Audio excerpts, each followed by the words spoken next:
Hello दोस्तों, आप सभी का मेरे यूट्यूब चैनल IQ अफेयर पर स्वागत है। दोस्तों, हमने पहले वीडियो में मैंने पार्ट 1 बनाया था फ्रेंच रेवोल्यूशन का। अगर आप चाहें तो पूरी वीडियो को समझने के लिए मैं डिस्क्रिप्शन में लिंक दे दिया हूँ। आप उस पूरे वीडियो को उस लिंक से जाकर देख सकते हैं पार्ट 1 को। अब मैं पार्ट 2 बना रहा हूँ और पार्ट 2 फ्रेंच रेवोल्यूशन का मैं शुरू कर रहा हूँ रीजन ऑफ टेरर से। तो आप ज़रूर डिस्क्रिप्शन में लिंक होगा, आप ज़रूर वहाँ से देख लीजिएगा। पार्ट 1 आपको समझ में आ जाएगा, क्योंकि कंटिन्यूअसली आप जब समझते हैं ना चीज़ टॉपिक्स तो फ्लो में रहेगा। अदरवाइज़ आप यहाँ से समझेंगे तो पीछे वाला इवेंट समझ में नहीं आएगा, तो फिर दिक्कत होगा कि क्या था वो। तो आज जो हम शुरू करने वाले रीजन ऑफ टेरर, पिछला टॉपिक में हमने किया था कि जैसे जैकोबिन क्लब बना था, मैक्सिमिलियन रॉबेस्पियर ने बनाया था वो क्लब। और क्लब बनाने के बाद उस क्लब में क्या हुआ था कि जो लोग थे ना, एकदम लोअर सेक्शन, इलिटरेट लोग जो थे, आर्टिशियंस, स्मॉल शॉपकीपर्स, जो पैसिव सिटीजन सारे के सारे थे, वो सारे इनके मेंबर्स बनते गए। किसके? मैक्सिमिलियन रॉबेस्पियर के। मैक्सिमिलियन रॉबेस्पियर बहुत फेमस हो गया, लेकिन इसी फेमस होने का एक खामियाजा भी हुआ, जिसे हम कहते हैं रीजन ऑफ टेरर कहते हैं। क्या कहते हैं? Reign of terror. अब देखो, the period from 1793 to 1794 is referred to as the reign of terror. Very very important. किस पीरियड को कहते हैं हम रीजन ऑफ टेरर? तो 1793 से लेकर 1794 के वक्त को कहा जाता है रीजन ऑफ टेरर। ये कितने साल का था? 1 साल का था। ऐसा क्या हो गया जो खौफ आने लगा लोगों को? रेवोल्यूशन तो हो गया, हमने किंग को ग्लूटेनाइज भी कर दिया, गवर्नमेंट तो लोगों का बन चुका है, फिर ऐसा क्या हो गया? देखिए क्या हुआ। Robespierre followed a policy of severe control and punishment. Democracy या फिर जो एक डेमोक्रेटिक एवोल्यूशंस में ना इन चीज़ों का जगह नहीं होता। थोड़े से लोग नाराज़ होने लगते हैं, भाई आप सीवियर तरीके से पनिशमेंट वगैरह नहीं कर सकते। All those whom we saw as being enemy of the republic, ex-nobles, clergy, member of other political parties, even member of his own party who did not agree with his method were arrested and imprisoned. This is the cause for terror. क्या cause है देख लीजिए यहाँ पे। Even जो मतलब ठीक है, चलो यहाँ समझ में आता है लोगों को, जो इसके सपोर्टर होंगे उनको ये समझ में आ सकता है कि चलो नोवेल्स तो हमारे एनिमी थे, क्लर्जी हमारे एनिमी थे, दूसरे पॉलिटिकल पार्टीज के जो मेंबर है चलो वो सारे ठीक है, आप उनको कर लो पनिश, ठीक है। लेकिन इवन यहाँ से देखो, even the member of his own party, member of his own party who did not agree with his method were arrested and imprisoned. खुद के पार्टी के लोगों को भी अरेस्ट करके इम्प्रिजन्ड मीन्स जेल में डाल रहा था। कौन? Maximilian Robespierre. ये देख लो यहाँ पे इसका नाम है रॉबेस्पियर, पूरा नाम मैक्सिमिलियन रॉबेस्पियर है। ये 1 साल में ना बहुत चला, बहुत चला, तो लोग होने लगे क्या? नाराज। खौफ, खौफ ज़्यादा था, नाराजगी से ज़्यादा खौफ, मतलब कब हमारा नंबर आ जाए पता नहीं। If the court found them guilty they were guillotined. अगर कोर्ट को लगा कि ये जो बंदा है, मतलब मैक्सिमिलियन ने कोर्ट चला रखा हुआ था, आपको वहीं पर ग्लूटेनाइज कर दिया जाएगा। Robespierre's government issue law placing a maximum ceiling on wages and prices. आप कितने, मतलब मैक्सिमिलियन ने क्या किया था, क्योंकि एक्चुअली रेवोल्यूशन होने के पीछे सब्सिस्टेंस क्राइसिस था, लोग काफ़ी पीड़ित थे, बहुत महंगा हो गया था खाने पीने का चीज़। तो रॉबेस्पियर ने क्या सोचा कि चलो कैसे कंट्रोल करें, तो उसने क्या लगाया था मैक्सिमम सीलिंग। मतलब कोई ब्रेड, जैसे हम रोटी खाते हैं ना, तो उनके यहाँ ब्रेड चलता था, तो और वो ब्रेड है सपोज 5 रुपये का, तो उसने तय कर दिया कि 5 रुपये से 1 रुपया ज़्यादा कोई नहीं बेच सकता। तो ये मैक्सिमम सीलिंग लगा हुआ था प्राइजेस पे कि आप इतने से ज़्यादा नहीं बेच सकते, 5 रुपया फिक्स, उससे ज़्यादा नहीं बेच सकते। जैसे क्या होता है फ्री मार्केट में, डिमांड एंड सप्लाई प्ले करता है, डिमांड ज़्यादा है तो प्राइस बढ़ जाएगा। तो रेवोल्यूशन भी इसी वजह से हो गया था पीछे में, जो सब्सिस्टेंस क्राइसिस, लोग पॉपुलेशन बढ़ रहे थे, मार्केट में ग्रेन नहीं था, डिमांड था, तो प्राइस बढ़ रहा था। इसी को देखते हुए आई थिंक उसने सोचा होगा कि चलो भाई सीलिंग लगा देते हैं। लेकिन ये जो है ना एक सक्सेसफुल आइडिया नहीं है। देन फिर उसने और साथ में क्या कर दिया, meat and bread were ration. जैसे अपने कंट्री में क्या होता है, अपने कंट्री में जनरली होता है कि जैसे चावल, आटा, गेहूँ, केरोसिन ऑयल, ये सब राशन में मिलता है ना, वैसे ही मैक्सिमिलियन ने भी चालू कर दिया क्या क्या चीज़, मीट एंड ब्रेड। आपको कहाँ मिल जाएगा? राशन शॉप पे जाओ। मतलब जैसे हम लोग के यहाँ जो कार्ड होल्डर्स होते हैं उनको दिया जाता है। इवन लॉकडाउन वगैरह में काफ़ी जो लोग थे, जो मतलब अनएम्प्लॉयड हो गए थे, पुअर सेक्शन ऑफ लोग, सबको गवर्नमेंट ने खूब बढ़ चढ़ के क्या दिया, राइस, आटे, गेहूँ, इन और केरोसिन ऑयल, ये सब दिया। तो वैसे ही रॉबेस्पियर ने भी क्या किया था, मीट एंड ब्रेड का राशनिंग कर दिया था। Peasants were forced to transport their grain to the cities and sell it at price fixed by the government. और ये थोड़ा सा भैया पीजेंट्स को लेकर थोड़ा क्रांति किए थे, और आप उन्हीं को क्या कर रहे हो, फोर्स कर रहे हो। क्या कर रहे हो? फोर्स कर रहे हो कि सिटी में आप आके लाओ अनाज, और यहाँ पे ना मैंने जो प्राइस तय किया है उससे ऊपर नहीं बेच सकते। तो पीजेंट्स भी सोचेंगे ना भाई थोड़ा सा फ़ायदा तो उठाना है हमें भी, तो ये फ़ायदा उठाने का उनको मौका नहीं मिल रहा था, तो इसी ये भी एक नाराज़गी हो रहा था किसकी, और नाराज़गी के साथ साथ खौफ, भाई फोर्सफुली किया जा रहा है, और हमने तो उनको सपोर्ट किया था क्रांति के लिए। तो ये सारा मामला था, इसलिए कहते हैं इस 93 से 94 के बाद इस टाइम को कहा जाता है रीजन ऑफ टेरर। बाद में मैक्सिमिलियन रॉबिस्पियर जिस तरह से सबको गुलिटनाइज कर रहा था ना, इसे भी गुलिटनाइज कर देता है। जैसा आप करो वैसे ही आप पे आके रिटर्न आ गया, ठीक है, आपके ऊपर भी। और डायरेक्टरी रूल्स फ्रांस। तो रीजन ऑफ टेरर के बाद क्या आता है, जैसे मैंने बताया था असेंबलीज के बारे में स्टार्टिंग वाले फर्स्ट वीडियो से लेकर अभी फिर रिवाइज एक बार मैं रिपीट कर देता हूँ। पहले जो था स्टेट जनरल था, ये क्या था, पहला असेंबली बना था, ये किंग के सामने टाइम पे होता था। किंग के अपोज में कौन सा असेंबली बनाया गया, नेशनल असेंबली बनाया गया, जहाँ पे कॉन्स्टिट्यूशन का ड्राफ्टिंग होता है। वो असेंबली का सक्सेस नहीं चला तो दूसरा बना कन्वेंशन। कन्वेंशन भी उतना सक्सेस नहीं हुआ तो अब आ गया किसका रूल, डायरेक्टरी बनाया गया। क्या बनाया गया, डायरेक्टरी बनाया गया। क्या बनाया गया, डायरेक्टरी। और इस डायरेक्टरी से अब क्या होगा, फ्रांस में रूल किया जाएगा। लेकिन डायरेक्टरी भी ना पूरा एकदम हौच पौच हो गया, ठीक है। A new constitution was introduce which deny the vote to non propertied section of the society. नया कॉन्स्टिट्यूशन बना लिया गया इस डायरेक्टरी रूल में, और जिनका प्रॉपर्टी नहीं, आपको वोटिंग राइट नहीं मिलेगा, बल्कि वो भी तो आपके साथ थे क्रांति में, आप उनको ही बाहर कर रहे हो। It provide to elected. तो थोड़ा देखो ये सारे प्रॉब्लम्स होंगे, एकदम सब कुछ परफेक्टली एक जिस तरह से हम इतना परफेक्शन से पढ़ रहे हैं ना रेवोल्यूशंस को, इतना परफेक्शन से उन्होंने भी नहीं सोचा होगा कि ये सब होता जाएगा। लेकिन होता गया कि सीरीज ऑफ इवेंट्स हुए ना, मतलब चेन ऑफ इवेंट्स होते गए, इसके बाद ये हुआ, इसके बाद ये हुआ, इसके बाद इस रिएक्शन में ये हो रहा था, उस रिएक्शन में वो हो रहा था। तो किसी ने इसको कोई कहानी जैसा नहीं लिख रखा होता। आज हम इसको बड़े एकदम स्क्रिप्टेड फॉर्म में, एकदम सिलेबस के फॉर्म में स्टेप बाय स्टेप पढ़ते हैं, लेकिन उस जमाने में ऐसा कुछ प्लानिंग नहीं रहा होगा, सब स्पॉन्टेनियसली हो रहा था, ठीक है। जो प्रॉब्लम्स थे उसको रिफ्लेक्ट कर रहा था क्रांति के फॉर्म में। तो चलिए देखते हैं डायरेक्टरी रूल ऑफ फ्रांस क्या था। तो दोस्तों डायरेक्टरी रूल जो है फ्रांस को रूल करेगा। और एक और चीज़ मैं आपको रिमाइंड करा देता हूँ फिर से, आप फर्स्ट पार्ट वाला वीडियो जरूर देखना, वरना ये समझ में नहीं आएगा पूरा कहानी क्या है फ्रेंच रेवोल्यूशन का। A new constitution was introduce which deny, तो ये तो हमने देखा था। दूसरा क्या है, provided to elected legislative council. ये इंपॉर्टेंट है, इन्होंने क्या बनाया था, 2 काउंसिल बनाया था, और ये इलेक्टेड होगा, मतलब ऐसा नहीं कोई भी जाके वहाँ बैठ सकता है। लोग ही जो एक्टिव सिटीजन्स थे ना वो वोट डालेंगे, और फिर यहाँ पे वो मेंबर्स यहाँ पे जाके क्या बैठेंगे, 2 असेंबलीज में बैठेंगे, काउंसिल में सॉरी। विच लेटर पॉइंट, उसका ये जो काउंसिल है ना, ये क्या करेंगे, डायरेक्टरी को अपॉइंट करेंगे। किसको अपॉइंट करेंगे, डायरेक्टरी। और इसमें कितने मेंबर होंगे, मैक्सिमम 5 मेंबर होने वाले हैं। कितने होने वाले हैं, 5। तो पहले देख लो, जो एक्टिव सिटीजन्स थे, जिनका प्रॉपर्टीज़ हैं, जो 25 साल के ऊपर हैं, वो सारे वोट डालेंगे और मेंबर्स को इलेक्ट करके भेजेंगे कहाँ पे, लेजिस्लेटिव काउंसिल में। कहाँ भेजेंगे, लेजिस्लेटिव काउंसिल में। फिर ये काउंसिल वाले डायरेक्टरी को इलेक्ट करेंगे। किसको इलेक्ट करेंगे, डायरेक्टरी को। और उस डायरेक्टरी में कितने मेंबर होंगे, 5 मेंबर, ठीक है। देख के तो बहुत अच्छा लग रहा है, क्या सेटअप है। And the directors often clash with the legislative council. लेकिन प्रॉब्लम क्या था कि ये जो 5 मेंबर्स थे और ये काउंसिल वाले, इनके बीच में ना बनता ही नहीं था, झगड़ा हो जाता था किसी भी इशूज़ पे, क्लैशिंग्स होते थे।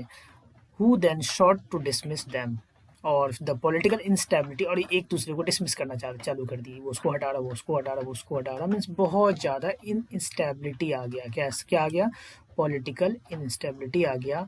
और directory pave the way for the rise of military dictator Napoleon Bonaparte. और फिर यहाँ पे देख रहा है दूर से ना बैठ के फ्रांस मिलिट्री का जो नेता, जो जनरल था, वो देख रहा है बैठ के कि क्या चल रहा है भाई, ये लोग तो बहुत रायता फैला रहे, डायरेक्टरी वाले एक दूसरे को डिसमिस करने पे लगे पड़े हुए। बल्कि सिस्टम ठीक ही था, देखने से लगता तो यही है कि भाई काउंसिल से लोग काउंसिल में वोट डाल के भेजेंगे, फिर काउंसिल वाले क्या करेंगे, 5 डायरेक्टर्स को इलेक्ट कर लेंगे। अच्छा, लेकिन प्रॉब्लम ये था कि बहुत ज़्यादा क्लैशेस होता था इनको इशूज़ पे लेकर। और दूर से बैठ के मिलिट्री डिक्टेटर तो बाद में बनता है, पहले तो मिलिट्री जनरल था ये, जिसका नाम क्या है, नेपोलियन बोनापार्टे। वो देख रहा था, और वो देखा और इस अपॉर्चुनिटी को सीज किया और इनको उठा के फेंक दिया, और वो अपने आप को वहाँ पे स्टैब्लिश कर लिया। बोले तो आप लोग रूल मत करो यार, आप लोग से नहीं होने वाला, मैं रूल करूँगा। और वो बन गया मिलिट्री डिक्टेटर। तो हम तो डिक्टेटर है, तो नेपोलियन बोनापार्टे मतलब गंदा बंदा था। तो डेमोक्रेटिक लिहाज से हम कह सकते हैं कि वो डेमोक्रेसी के लिए अच्छा नहीं था, लेकिन उसने ना कुछ एडमिनिस्ट्रेटिव रिफॉर्म्स किए थे, जिसको हम नेपोलियनिक कोड कहते हैं। जो एडमिनिस्ट्रेटिव रिफॉर्म्स था ना, बहुत मीन्स पूरे दुनिया में ना एडमिनिस्ट्रेशन में रेवोल्यूशन कह सकते हो, ये भी एक रेवोल्यूशन ही था कि जो सिस्टम्स है ना, मेजरमेंट के सिस्टम्स यूनिफॉर्म कर दिए उन्होंने। फिर जो बर्थ राइट्स थे वो सबको हटा दिए। कुछ अच्छे ये सब चीज़ हम आगे देखेंगे क्या क्या इन्होंने किया था चेंजेस। फिर आ जाते हैं रेवोल्यूशन ऑफ वुमेन्स। वुमेन का क्या रोल था इस रेवोल्यूशन के अंदर, तो womens were active participant in the event which brought about change in the French society. They hope that their involvement pressurized the revolutionary government to improve their lives. Most women of the third estate had to work for their livings. They work as a seamstresses and laundress, so sold flowers, fruits, and vegetables at market. Working women also had to care for their families and children. They were disappointed that the Constitution of 1791 reduced them to passive citizen. This is very important. ये जो women's थी ना, इनका बहुत important role था. इन्होंने अब जैसे मेल रेवोल्यूशंस में लड़ रहे हैं तो घर में बच्चों को देखना, फैमिली को चलाना कौन कर रही थी? वुमेन्स तो कर रही थी. तो वो भी तो कहीं ना कहीं indirectly they were part of revolution ना. तो उनको बहुत ज़्यादा आशाएं थी, मतलब ये था, उम्मीद था कि भाई एक्सपेक्टेशन था जो नया कॉन्स्टिट्यूशन है हमारे स्टेटस को बढ़ाएगा. लेकिन दे गॉट वेरी डिसअपॉइंटेड. जब कॉन्स्टिट्यूशन देखा ना उन्होंने 1971 में और देखा कि भाई उन्हें रिड्यूस कर दिया, दे had been reduced to passive citizens. They got very disappointed. बहुत दुखी हो गए वो लोग कि हमें पैसिव क्यों बना दिया गया. ठीक है, हमने तो भले ही फ्रंट पे नहीं लड़ा, लेकिन घर संभालना, बच्चों को संभालना, जो इंजर्ड्स लोग आते थे, वुंडेड आते थे, उनको संभालना हम तो कर रहे थे ना. The revolutionary government introduce laws to improve their lives by making schooling compulsory for girls, not marrying against their will, making divorce legal etcetera. लेकिन इन्होंने कुछ तो चेंजेस किए, ऐसी बात नहीं है. Revolutionary government did introduce laws, लेकिन इनको वोटिंग राइट नहीं दिया. जो ये थोड़े डिसअपॉइंटेड इसलिए ज़्यादा थे कि हमको वोटिंग राइट नहीं मिला, हमें पैसिव बना दिया गया. लेकिन अगर आप देखो तो लॉन्ग रन में इन्होंने क्या किया, एक लंबे विजन से देखा जाए तो इन्होंने स्कूलिंग कंपलसरी कर दिया गर्ल्स के लिए. Not marrying against their will, ये बहुत इंपॉर्टेंट चीज़ था भाई. होता है गर्ल्स ना अपने विल, उनके विल के अगेंस्ट उनको शादियाँ वगैरह करा दिया जाता है. मेकिंग डिवोर्स लीगल, डिवोर्स नहीं थे, मीन्स डेजर्ट कर देते थे हस्बैंड अपनी वाइफ को और बस. लेकिन डिवोर्स से क्या होता है कि दोनों सेपरेट हो गए and they can leave their life the way they want. लेकिन जब तक डिवोर्स नहीं दोगे they can not leave their life they want, क्योंकि स्टिल वो मैरिज होंगे ना एक दूसरे से. तो ये डेजर्शंस वगैरह वाला मामला था, उसको उन्होंने ख़त्म कर दिया. और जो मेकिंग डिवोर्स को उन्होंने क्या बना दिया, लीगल बना दिया कि आप दे सकते हो. ठीक है, फिर अगेंस्ट देयर विल मैरिजेस नहीं होंगे. एजुकेशन मीन्स स्कूलिंग गर्ल्स के लिए अच्छा किया. तो ये कुछ स्टेप्स थे जो लॉन्ग रन में बेनिफिट देता गर्ल्स को. लेकिन वोटिंग राइट नहीं मिला, तो इससे वो जा काफ़ी डिसअपॉइंटेड थे. During the reign of the terror the new government issue laws ordering closure of womens club. Womens का क्लब भी होता था. ठीक है, इसको बंद करवा दिया. कौन सा रीजन ऑफ टेरर के टाइम में, किसका था reign of terror? Maximilian Robespierre का. And banning political activities in 1946. This is the very important date which you have to remember. Okay, in 1946 women in France won the right to vote just 1 year before our independence. मतलब हमारे आज़ादी से 1 साल पहले इनको मिला. देख लो revolution कब हुआ, 18th सेंचुरी में हुआ, और इनको वोटिंग राइट कब मिला, 20th सेंचुरी में. Means it took almost 200 years. France में वुमेन को 200 years लगा अपने लिए वोटिंग राइट लेने के. लेकिन हम जब इंडिपेंडेंट हुए तो हम तो डे 1 से ही मेल फीमेल सारे को हमने इक्वल वोटिंग राइट दे दिया. मतलब ये मामला ही नहीं रखना वहाँ पे. हम तो अभी लड़ाई किया आज़ादी का, फिर कौन सा क्रांति करना देश के अंदर? कोई क्रांति नहीं करना. बेहतर है कि जितने बेस्ट एलिमेंट्स थे दुनिया में जो क्रांति हुए थे, उन क्रांतियों से हमने बेस्ट चीज़ों को अपने लेके कॉन्स्टिट्यूशन में बना लिया, ताकि कोई इस तरह की क्रांति का ज़रूरत हमें ना पड़ी. तो आप देख सकते हो 1946 में इनको वोटिंग राइट मिलता है. ये डेट इंपॉर्टेंट है. फ्रांस रिपब्लिक कब हुआ, ये डेट इंपॉर्टेंट है. वुमेन्स को वोटिंग राइट कब मिला, ये इंपॉर्टेंट है. ये याद रखना. ठीक है, रेवोल्यूशन ऑफ वुमेन्स तो हमने देख लिया. थोड़ी नाराज थी वो, पैसिव सिटीजन्स बना दिया उनको इसलिए. लेकिन रेवोल्यूशनरी गवर्नमेंट जो था उन्होंने कुछ हद तक क्या किया, स्कूलिंग कंपलसरी कर दिया लड़कियों के लिए. उनकी शादी उनके अगेंस्ट नहीं होगा, विल के, मर्जी के अगेंस्ट. फिर डिवोर्स वगैरह को लीगल बना दिया ताकि डेजर्शन का मामला कम हो जाए. एंड फिर फाइनली लड़ते 46 में उन्होंने हासिल कर ही लिया. ठीक है, तो कब 18th सेंचुरी में शुरू होता है, नहीं सॉरी 18 नहीं कह सकते, हाँ 18th सेंचुरी में शुरू हुआ और 19th सेंचुरी में 20th सेंचुरी, मतलब बहुत काफ़ी टाइम लग गया इन सब चीज़ों को होते हुए. अब आगे आ जाते हैं slavery. Slavery is very important problem जो एग्जिस्ट करता था, पूरी दुनिया में एग्जिस्ट करता था. स्लेवरी क्या था? स्लेवरी में क्या होता था कि आपको ना कैप्चर कर लिया जाता था, और जनरली अफ्रीका से ही ज़्यादा होता था मामला. ठीक है, अफ्रीका में जो लोग होते थे उनको क्या करते थे, खरीद के ला के बाज़ार में ना कमोडिटी गुड्स की तरह बेचा जाता है. जैसे हम बाज़ार में सामान पे प्राइस टैग लगा देते हैं और उसको बेचते हैं. हम जाते हैं, देखते अच्छा इतने का है, हमें लेना नहीं लेना, हम अपने पॉकेट के हिसाब से डिसाइड कर लेते हैं. तो वैसे ये स्लेव्स जो होते थे ना, गुलाम कहते हैं हिंदी में, इन पे प्राइस टैग वगैरह लगा होता था. मतलब बहुत इनह्यूमन ट्रीटमेंट होता था. तो एवोल्यूशन ऑफ स्लेवरी कैसे हुआ वो देख लेते हैं. अफ्रीका के जो ब्लैक अफ्रीकन्स होते थे उनको पूरी दुनिया में आज आपको अमेरिका में ब्लैक दिखेंगे, यूरोप में दिखेंगे. क्यों दिख रहे हैं? एक्चुअली में हुआ क्या था, इस स्लेव ट्रेड की वजह से. सपोज आप अफ्रीका से उठा के ले जा रहे हो स्लेव को, ठीक है ले जाओ आप, मेल फीमेल दोनों जा रही हैं, तो उनके भी तो मैरिजेस वगैरह होंगे। तो धीरे धीरे क्या हुआ, उनकी पॉपुलेशन बढ़ी और आज आपको वहाँ जो अमेरिका में दिख रहे हैं, इन्हीं रीज़न से स्लेव ट्रेड जो होता था ना, इन्हीं की वजह से वो अमेरिका यूरोप तक वो पहुँचे। Slave trade began in 17th century. The colonies in the Caribbean, Martin Q, Guadeloupe and San Domingo were important suppliers of commodities like indigo, sugar, tobacco and coffee. ये जो commodities है ना, labour intensive है, इसमें काम में ना labour बहुत लगते हैं और हार्ड वर्किंग लगते हैं। तो कहाँ से लाएंगे ये सारे के सारे? तो the slave were brought from local chieftains. This was met by triangular slave trade between Europe, Africa and America. एक ट्राइंगल बना रखा हुआ था ट्रेडिंग का, मतलब अफ्रीका से निकलेगा, कुछ यूरोप जाएगा, कुछ अमेरिका जाएगा। और कैसे खरीदते थे ये लोग? तो अफ्रीका में ना जो चिफ्टन्स होते थे, ये मतलब कैसे लोग थे पता नहीं, बड़े घटिया किस्म के थे। ये क्या करते थे ना, लोगों को कैप्चर करके रखते थे और इन यूरोपियंस और अमेरिकन को बेचा करते थे, गुलामों को, ठीक है। And the slaves were packed tightly into ships for 3 month long voyage across the Atlantic to Caribbean and there to plantation over. Just imagine क्या सिचुएशन था। मतलब हम लोग जब कोई जहाज वाज में जाएंगे ना, तो पूरा एकदम बोरा वोरा पैक करके टाइट करके बांध के फेंक देते हैं शिप में।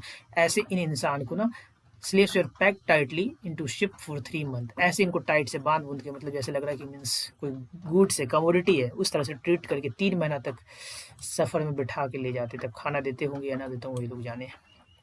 The National Assembly held long debates for the rights of man to be extended to all French subjects, but it did not pass any law for क्या है, fearing opposition of businessmen whose income depend upon slave trade.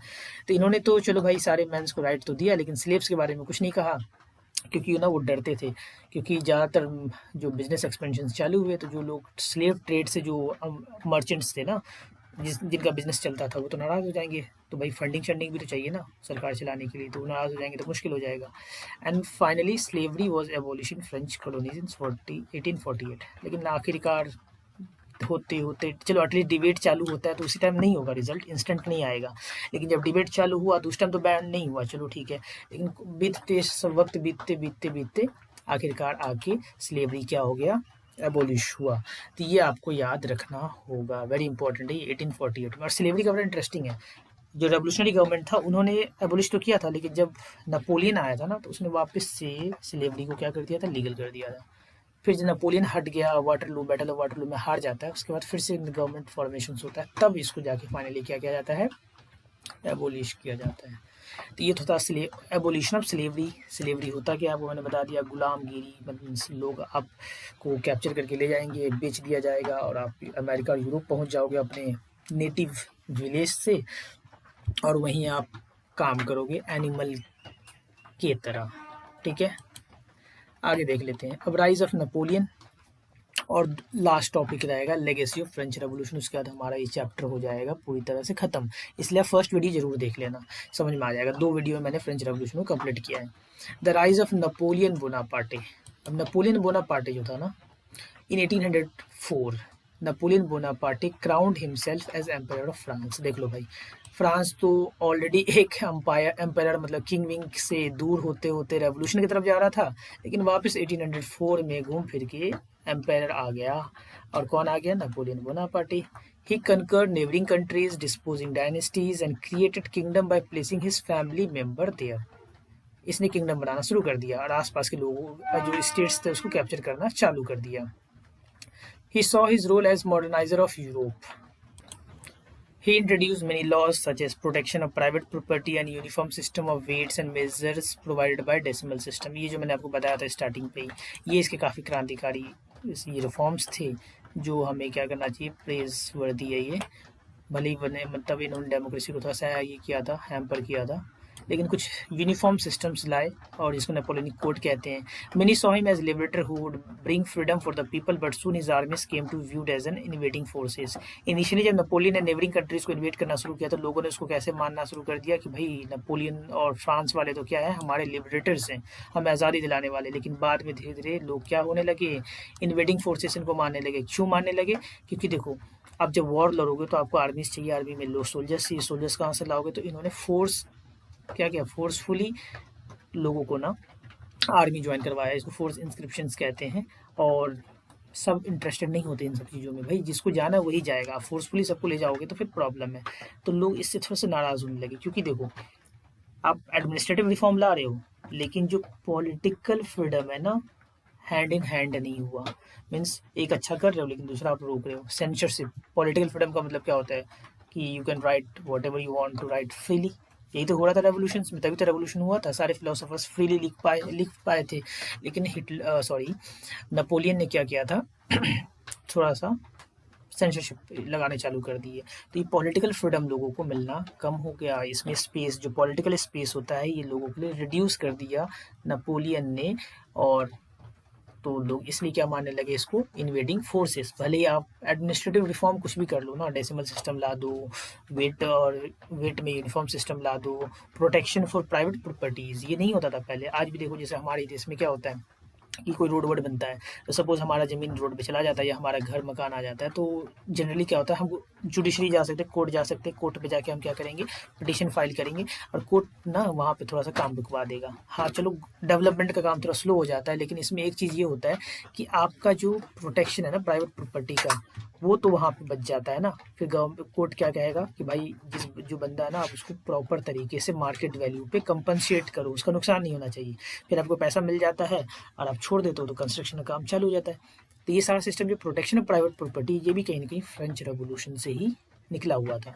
तो ये अच्छा एक administrator था, अच्छे reforms लाए थे, लेकिन पॉलिटिकल फ्रीडम के लिए जो स्पेस था वो नेपोलियन ने क्या कर दिया, नैरो कर दिया। और नैरो करते ही ये लिबरेटर से क्या बनने लगे लोगों की नज़र में, इन्वेडिंग फोर्सेस बनने लगे। और फिर finally Napoleon Bonaparte was defeated at the battle of Waterloo 1815। ये भी वेरी इंपॉर्टेंट है कि वो कौन से बैटल में नेपोलियन हारा, किस ईयर में हारा। नेपोलियन का सफ़र शुरू हुआ था 1804 से और 1815 में ख़त्म। मीन्स टोटल आप देख लो तो कितने साल हो गए, 11 साल का इसका सफ़र था। लेकिन इस 11 साल में इन्होंने एडमिनिस्ट्रेटिव रिफॉर्म्स तो बहुत किए, बहुत किए, लेकिन जो पॉलिटिकल फ्रीडम्स का मामला था, वो जो मैंने बताया कि वो हैंड इन हैंड नहीं चल रहा था, स्पेस कम हो गया था। और ये किससे हारा था, तो ब्रिटिश से, क्योंकि हमने स्टार्टिंग में पढ़ा था कि अमेरिका को आज़ादी दिलाने में, जो 13 कॉलोनीज़ को आज़ादी दिलाने में लुईस 16 ने रोल प्ले किया था। क्यों रोल प्ले किया था, क्योंकि फ्रांस का दुश्मन ब्रिटिश था। इतना क्लियर है। तो उसी तरीके से नेपोलियन जब फ्रांस का दुश्मन है, तब नेपोलियन भी फ्रांस का एम्पायर है तो उसका भी दुश्मन होगा। तो यहाँ पे फिर से ब्रिटिश और नेपोलियन के बीच में फाइट हुआ था। अगर ब्रिटिश इस वॉर में हार जाता ना, वाटरलू में, बैटल ऑफ वाटरलू में अगर नेपोलियन हार जाता, तो जितने ब्रिटिश के कॉलोनीज़ थे, जैसे कि इंडिया और सारे साउथ ईस्ट एशियाज़ में ये जितनी कॉलोनीज़ थे, सबको ब्रिटिश से आज़ादी नहीं मिलता, हम लोग फ्रांस से आज़ादी मना रहे होते। क्योंकि जैसे ही ब्रिटिश हारता नेपोलियन से, मतलब फ्रांस का विक्ट्री होता, फ्रांस का विक्ट्री होता मतलब जो हारता है वो सारा किसके पास चला जाता है, विक्टर के पास चला जाता है। जो विजेता होता है उसके पास चला जाता है। तो जितनी कॉलोनीज़ होते हैं वो इनडायरेक्टली किसके कंट्रोल में चला जाता है, फ्रांस के। और शायद हम इंडिपेंडेंस किससे सोच रहे होते कि हम किससे सेलिब्रेट करेंगे, तो हम सेलिब्रेट करते फ्रांस से। लेकिन ऐसा हुआ नहीं और ये वाटरलू मोमेंट आ गया, मीन्स बैटल ऑफ वाटरलू आ गया और यहाँ पे नेपोलियन हार जाता है। नेपोलियन हारने का मतलब फ्रांस का वहाँ से खात्मा, और ब्रिटिश का जो डोमिनेंस था वो बना का बना रह गया और कैरी फॉरवर्ड होता गया और डोमिनेंट होता गया ब्रिटिश, और डोमिनेंट होता गया, क्योंकि उसके जो कॉम्पिटिटर्स थे वो कहीं ना कहीं वीक हो गए थे नेपोलियन जैसा। तो अब उसको कोई दिक्कत नहीं था, यूरोप में खुद बॉस और ऑलमोस्ट पूरी दुनिया पे बॉस बना हुआ था ये। फिर आ जाते हैं लास्ट टॉपिक जो पढ़ेंगे हम, कि legacy of French revolution. Means French revolution से हमें क्या मिलता है। तो the idea of liberty and democratic right were the most important legacy. कौन सा idea, idea of liberty and democratic right. ये बहुत इंपॉर्टेंट है लेगेसी, जो पूरी दुनिया के अंदर चलता है। तो समझ लो कि कहाँ से आया हुआ है, फ्रेंच रेवोल्यूशन से। And this spread from France to the rest of the Europe during 19th century where feudal system was abolish. Feudal system को एबोलिश किया गया, तभी लिबर्टी और डेमोक्रेटिक राइट आया। क्योंकि फ्यूडल सिस्टम में लिबर्टी का कोई बात ही नहीं है, आप तो बस पूरी तरह से आप उनको सबमिसिव होते हो, वो जो कहेंगे आपको मानना पड़ेगा उनका। और डेमोक्रेटिक राइट का कैसा सवाल है, फ्यूडल लॉर्ड्स होते थे। तो जब फ्यूडल सिस्टम खत्म हुआ तो फ्रेंच रेवोल्यूशन से निकल के आया लिबर्टी एंड डेमोक्रेटिक राइट, जो पूरी दुनिया में चलता है। colonized people reworked the idea of freedom from bandaging into their movement to create a sovereign nation state। और जितने कॉलोनीज थे इनको भी एक आइडियाज आता गया, जैसे कि उनमें से हम भी एक थे। हमने भी फ्रेंच रेवोल्यूशन से सीखा कि हम भी अपना एक देश बनाएंगे, नेशन स्टेट बनाएंगे, हमारे ये आइडियल्स होंगे, हमारे कॉन्स्टिट्यूशन ऐसे होंगे, हम सारे लोगों को इंडिपेंडेंस देंगे। मतलब हमने भी बहुत सारे अच्छे सपने देखे और वो सपना फिर बाद में सच भी हुआ। तो ये लेगेसी क्या था फ्रेंच रेवोल्यूशन का। फिर यहाँ पे देखते हैं Tipu Sultan and Raja Ram Mohan Roy are two example of individuals who responded to the idea coming from revolutionary France. और ये Tipu Sultan was very good friend of France, because Tipu Sultan और ब्रिटिश का चलता नहीं बनता नहीं था बिल्कुल भी, क्योंकि 3-4 बैटल्स हो रखे हुए थे। ठीक है, बैटल ऑफ सेरिंगपट्टम में टीपू सुल्तान ब्रिटिश से हार जाते हैं। ही फॉट वेरी वेल, लेकिन जो ब्रिटिश था ना, चतुरता से जिसको कहते हैं कि कनिंग माइंड से उसने जीता, उसके फैमिली को होस्टेज बना लिया था। टीपू सुल्तान लड़ते लड़ते मर गए। तो जब ब्रिटिश टीपू सुल्तान का बनता नहीं था तो उन्होंने फ्रांस से दोस्ती किया कि यहाँ पे अभी अगेन वही सेम हो गया। दो के कॉमन दुश्मन थे तो आगे हम दोनों हाथ मिला लिए, इन्होंने भी हाथ मिला लिया और हाथ मिला के फ्रांस ने टीपू सुल्तान को काफ़ी सारे मॉडर्न ये सारी चीज़ दिए, हथियार वगैरह दिया और काफ़ी अच्छे से लड़ा, लेकिन फाइनली ये भी हार गए। राजा राम मोहन रॉय ये तो सोशल रिफॉर्मर्स थे, इन्होंने भी काफ़ी अच्छा पॉजिटिव रिस्पॉन्ड किया था रेवोल्यूशनरी फ्रांस के आइडियाज़ को। तो ये था सारा legacy of French revolution. Most important legacy जो है idea of liberty and democratic right, ये आपको मान के चलना है। फिर सोवरेन नेशन स्टेट बनाने का भी कॉन्सेप्ट कहीं ना कहीं यहाँ से और ज़्यादा प्रोमिनेंट इंपॉर्टेंट और उसको एक बल मिल जाता है बनने का। तो ये चैप्टर आपका फ्रेंच रेवोल्यूशन ही समाप्त होता है। आई होप आपको बहुत अच्छे से ये पूरा फ्रेंच रेवोल्यूशन समझ में आया होगा। और फर्स्ट पार्ट देखना मत भूलिएगा, मैं डिस्क्रिप्शन में लिंक डाल दूंगा, आप वहाँ से फर्स्ट पार्ट देख लेना पहले, देन सेकंड पार्ट देखना और कंटिन्यूअसली देखना, तो आपको अच्छे से पॉइंट टू पॉइंट सारा डॉट कनेक्ट कर पाओगे, तो रेवोल्यूशन आपको अच्छे से समझ में आएगा। कभी इधर कभी उधर ऐसे ऐसे देखोगे तो रेवोल्यूशन समझ में नहीं आएगा। और फिर अगर आपको वीडियो अच्छा लगा तो आप लाइक कीजिए, सब्सक्राइब कीजिए और अपने दोस्तों के बीच इसे शेयर कीजिए। Thank you so much.